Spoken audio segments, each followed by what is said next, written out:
Το σχολείο με κάθε ευκαιρία συμμετέχει στα δρόμενα τη τοπική κοινωνία, τη οποία είναι μέρο αλλά και ενεργό προσωπική και διαφορετική.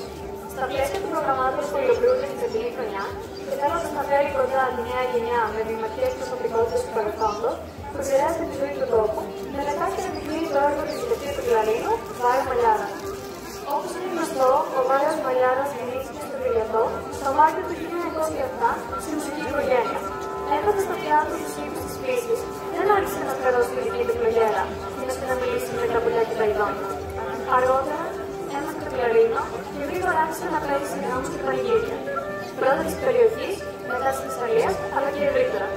Μόλις την προσέλευση του δισκογραφεί τραγούδια, ενώ στα επόμενα 45 χρόνια της καριέρας του, γράφει 3.000 δίσκους στις μεγαλύτερες δισκογραφικές εταιρείες, κατέχοντας το δικό του χώρο.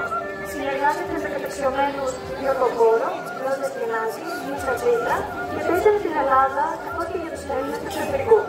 Τα τραγούδια του «Ωραία είναι η ρύθμη μας», «Ανούλα», «Μαρία», «Λυκιά», «Πατινάδα του Γάμου», «Όλγα», «Ένα πρωί της Κόρδε», «Αετός», «Ο Πλάτωνος» είναι και διπρογουλημένα, γνωστά στο Πανελλήνιο και διαρκούν στον χρόνο, αφού μέχρι σήμερα είναι ασεπέραστα και σε κάθε γάμο και πανηγύρι, ακούγονται σταλάζοντας την παράδοση στη νέα γενιά.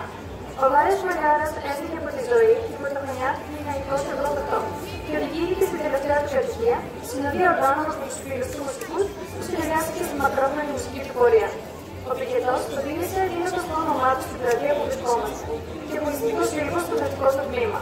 Θέλοντας να το τιμήσουμε τη σημερινή ημέρα, η επόμενη χορή είναι σε τραγούδια και μουσική δική του και θα τα ακούσουμε από την βρεθύση του.